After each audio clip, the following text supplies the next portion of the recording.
নমস্কাৰ সকলোকে মই জবা আৰু মই আজি আপোনালোকলৈ আৰু এটা সমস্যাৰ সমাধান লৈ আহিছোঁ যিটো আমাৰ হৈছে বিষৰ প্ৰবলেম।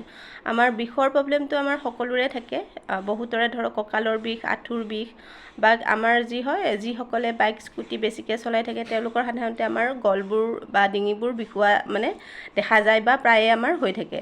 আৰু যদিহে আপোনালোকৰ তেনেকুৱা ধৰণৰ বিভিন্ন ধৰণৰ বিষ হৈ আছে তেনেহ'লে আপোনালোকে আমাৰ যিটো মডিকেয়াৰৰ পেইন অইল আছে এই পেইন অইলটো আপোনালোকে এবাৰ ব্যৱহাৰ কৰি চাব।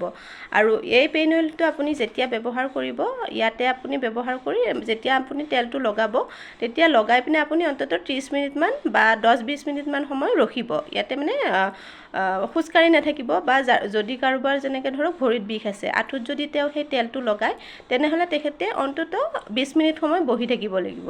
যদি তেওঁ কাম কৰি ঘূৰি ফুৰে বা খোজকাঢ়ি ফুৰে তেনেহ'লে কাম ইমান এটা নিদিব।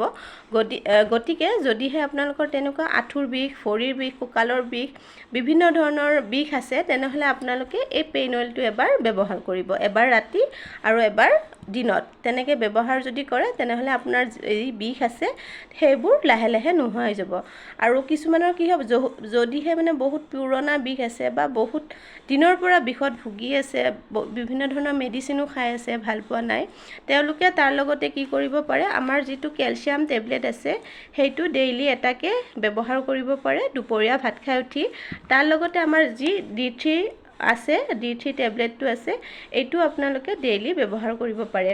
এতিয়া যেনেকৈ আমাৰ D3টোৰ কথা কৈ দিওঁ, যেনেকৈ আমি বজাৰৰ কিছুমান যেতিয়া D3 খাওঁ সেইবোৰ আমি সপ্তাহত এদিনহে খাব লাগে। এইটো যদি আমি সদায় খাওঁ তেনেহ'লে আমাৰ ছাইড এফেক্ট হ'ব পাৰে। কিন্তু আমাৰ যিটো D3 আছে এইটো সম্পূৰ্ণ নেচাৰেলভাৱে বনোৱা গৈছে আৰু এইটো আপুনি ডেইলি খাব পাৰে, কোনো ধৰণৰ ছাইড এফেক্ট নহয়।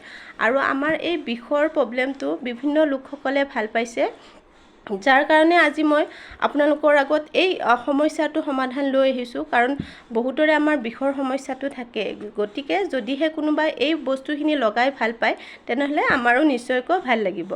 আৰু যদি আপোনালোকে এই বস্তুখিনি ব্যৱহাৰ কৰিব বিচাৰে বা এই বস্তুখিনিৰ বিষয়ে আৰু ডিটেইলছত জানিব বিচাৰে তেনেহ'লে আপোনালোকে মোক ইনবক্স কৰিব পাৰিব। Thank U.